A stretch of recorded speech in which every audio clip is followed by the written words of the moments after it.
তো বলো তোমাদের দোল কেমন কাটলো? আমার তো দোল কেটেছে বাড়িতে শুয়ে বসে লাত খেয়ে। তো সেই ঘুমের রেশ এখনও চোখে আছে, দেখতেই পাচ্ছ। তো চলে এসেছি বনগাঁ স্টেশনে। এখান থেকে ট্রেন ধরবো, শান্তিপুর লোকাল ধরে যাচ্ছি এবারে শান্তিপুরে। আমি গতবার শান্তিপুরে এসেছিলাম, এত ভালো লেগেছে, এবারেও সেইটা নিয়েই চলে এলাম শান্তিপুরে। তো শান্তিপুরে নেমে গেছি, এবার এখান থেকে টোটো ধরে বেরিয়ে পড়বো শান্তিপুরের গোপাল দর্শনে। তোমরা সবাই জানো শান্তিপুরে দোলেতে বিশাল বড় বড় গোপাল পুজো হয় এবং তাদের অপূর্ব মিষ্টি মুখ এবং তার সঙ্গে পুজোর অ্যাম্বিয়েন্স সব কিছু মিলিয়ে দুর্দান্ত।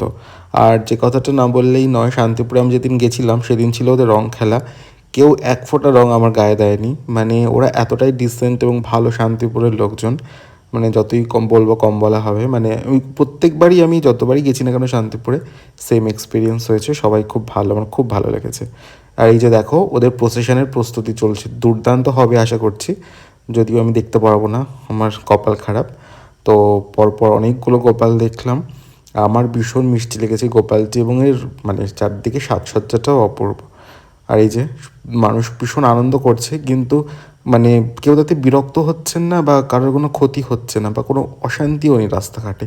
খুব সুন্দর ভালোভাবে সব দর্শন করে এবারে আবার ফিরলাম স্টেশনে। এবারে ট্রেন ধরে যাব রানাঘাট। রানাঘাটে আদর্শতে খেয়ে দিয়ে এবার ফিরবো বাড়িতে। ভিডিওটা কেমন লাগলো জানাতে ভুলো না। নমস্কার।